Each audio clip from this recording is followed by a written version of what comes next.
Hello अस्सलाम वालेकुम, नमस्कार, सत श्री अकाल। मैं हूं आपका दोस्त Mohammad Habib and welcome to my channel review by Habib.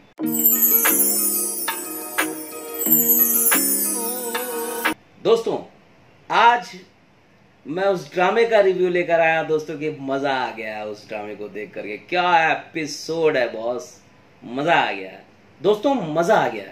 Dhamaal Dhamaal episode था, एपिसोड नंबर 11। और इस ड्रामे के मरकजी किरदार में हैं हिबा बुखारी, अरसलान नासिर और शहरयार।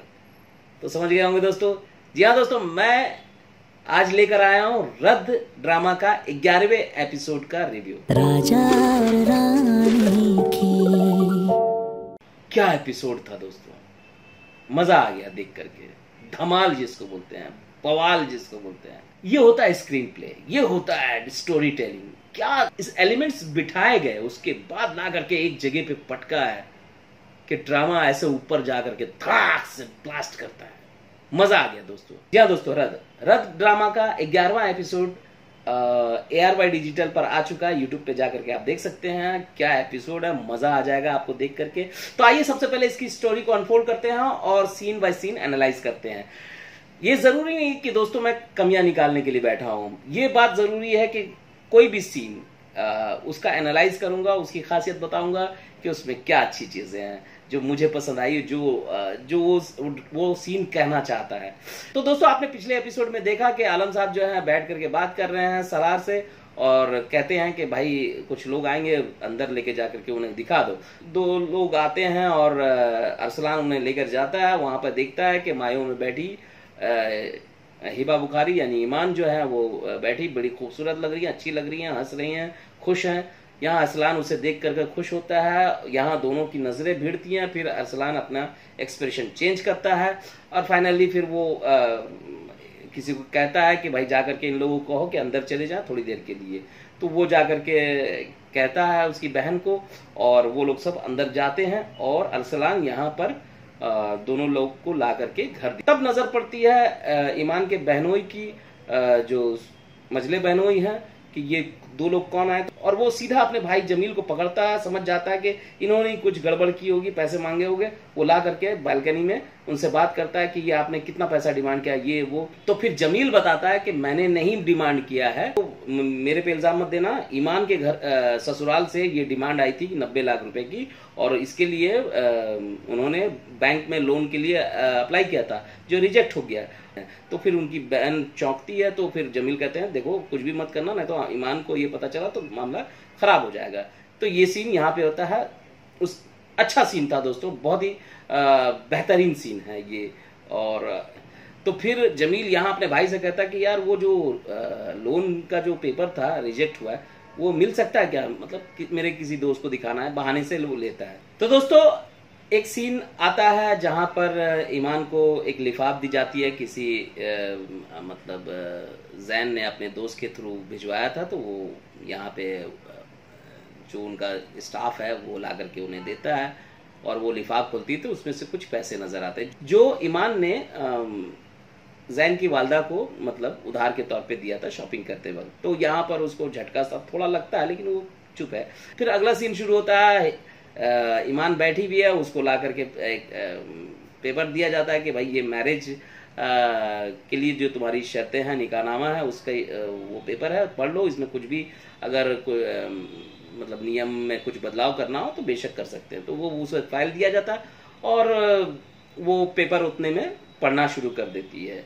पढ़ती है तो उसको यहाँ पर घर के लोन वाले पेपर नजर आते हैं। तो यहाँ पर ईमान के पैरों तले जमीन निकल जाती है क्योंकि उसे ये उम्मीद नहीं थी कि बैंक के घर बेच करके पापा लोन लेने की बात कर रहे हैं। किस लिए कर रहे हैं, जब शादी का पैसे का इंतजाम हो गया था फिर ये क्यों। वो फिर अपने वालिद को बुला करके कहती है पापा ये क्या है, ये शादी के पैसे तो सब हो गए थे, फिर ये जरूर ये जमील भाई ने पैसे की डिमांड की होगी और अब आपने ये पैसे देने के लिए घर को बेचने की बात की है। तो वहाँ वो गुस्सा होती है लेकिन बाप जो है वो खामोश है, बेचारे चुप हैं, वो मजबूर है, लाचार है। तो उतने में उनकी बीवी आ जाती है जमील की और सवेरा कहती है चलिए बाबा जल्दी मेहमान नीचे हैं। तो बोले आप क्या हस्बैंड को बोलिए, उनको संभालने के लिए जब इतने पैसे डिमांड करते हैं, वक्त मांगते रहते हैं तो वो बोलती है कि मुंह मत खुलवा। फिर यहाँ पे दोनों की थोड़ी सी अनबन होती है। ईमान कहती है कि अगर मेरे हस्बैंड ने अगर इस तरह की डिमांड की होती ना तो मैं जेल भिजवा देती। तो यहाँ सवेरा कहती है तो फिर भिजवा दो। फिर वो राज खोलती है कि तुम्हारे ससुराल से 90 लाख की डिमांड की गई है, जिसकी वजह से बाबा ने लोन अप्लाई किया है। ये बात जैसे ही ईमान को पता चलता है वो गुस्से में तमतमा जाती है, लेकिन उसके वालिद उसे रोकते हैं। तो लेकिन वो अपने बाप की बात नहीं सुनती है और सीधा वो जाती है वहां पर जहां सारे मेहमान जमा हैं और यहाँ पे जैन और उसके वालिद, उनकी वालदा, सब लोग जमा हैं, उनकी आपा। और यहाँ पे वो कहती है भाई आप लोग जितने भी लोग हैं थोड़े पैसे निकालिए और इनको दीजिए। वहां वो जम के बेइज्जत करती है और राज खोलती है कि भाई इनके घर वालों ने डिमांड की थी पैसे की, तो इसलिए आप लोग दीजिए, भले ये रकम बड़ी क्यों ना हो। अब यहाँ पे जैन के वालिद जो हैं वो कहते हैं कि ये बेइज्जती हम बर्दाश्त नहीं करेंगे, आपको बताना वो कि क्या क्या वजह है। तो फिर यहाँ पर सवेरा कहती है कि जैन की वालदा जो है वो पैसे की डिमांड करने के लिए आई थी। तो वो बात से मुकर जाती है कि नहीं मैं कभी नहीं बोली, ऐसा झूठ बोलने लगती है। और इस बात को आपा समझ रही थी, वो शक करती हैं और वो बार बार जुनैद के वालिद को समझाती हैं कि देखो इतनी जल्दी किसी निष्कर्ष पे मत पहुंचो। लेकिन यहाँ पे उनके वालिद का गुस्सा बढ़ता है क्योंकि ये स्क्रिप्ट में आना है, क्योंकि दोनों का रिश्ता टूटना है। जैन का स्क्रिप्ट ही वैसी है और तभी ना सलार की एंट्री होगी। हाँ, इस सीन में एक चीज है कि भाई नुमान साहब दिखते हैं बार बार। उस शादी में क्या कर रहे हैं पता नहीं, भले ठीक है सालार ने बुलाया होगा कि घर भर की दावत है, विद फैमिली है, तो वहां आए होंगे, चलिए वो मान लेते। तो एनीवे अब आते हैं दोस्तों, यहाँ पे काफी कुछ होता है, दोनों का रिश्ता टूट जाता है, वो लोग गुस्से में चले जाते हैं, सब लोग लौट जाते हैं, लेकिन बाबा ईमान को माफ नहीं करते हैं और वहां से वो चले जाते हैं। उधर बार बार फोन जैन करता है लेकिन कोई फोन नहीं उठाता है, उससे वो परेशान हो जाता है। उसका दोस्त भी उसको फोन करता है कि भाई लोकेशन मुझे बताओ, तो यहाँ पे वो अपनी वालदा को फोन करता है। तो उसके वालिद कहते हैं किसका फोन है, बोले जैन का फोन है। तो बोलते उठाओ, तो उठा के बात करते हैं और बोलते भूल जाओ, अब वो घर में शादी नहीं होगी। तो फिर जैन के पास एक वीडियो आता है, वो वीडियो देख करके जिसे जमील साहब ने रिकॉर्ड करवाया था जब ईमान वहां पे बोल रही थी, तो वो देख कर वो काफी गुस्से में आता है और फिर जैन फोन करता है ईमान को और यहाँ पर ईमान फोन उठाती है और वो दोनों में जम के लड़ाई होती है। और जब ईमान बोलने वाली होती है कि आपकी वालदा आकर के पैसे मांग रही थी, तो इतने में उनकी बहन को इसी पॉइंट पे वो मोबाइल छीनना था कि बस करो, बंद करो, क्योंकि कहानी को क्लियर नहीं करना है हीरो के सामने, नहीं तो मामला सुलझ जाएगा। तो कॉम्प्लिकेटेड करने के लिए एंड टाइम में बहन, और कोई टाइम में नहीं, इसी टाइम में जब उनकी वालदा का नाम आता है वो फोन को ऑफ कर देती है। तो दोस्तों इस तरह की कहानी है। यहां से अब ड्रामा आगे बढ़ रहा है, धमाल हो चुका है, जबरदस्त ड्रामा है।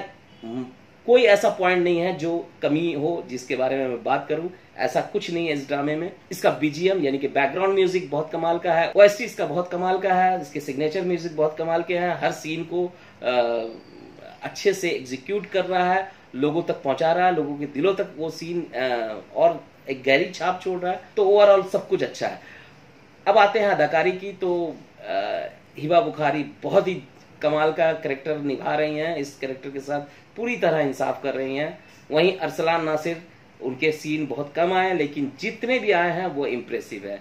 शहरयार, उनका कैरेक्टर जैसे एज यूजुअल चल रहा है वैसे ही जा रहा है, लेकिन जितने भी सीन हैं वो इम्प्रेसिव नजर आ रहे हैं स्क्रीन में।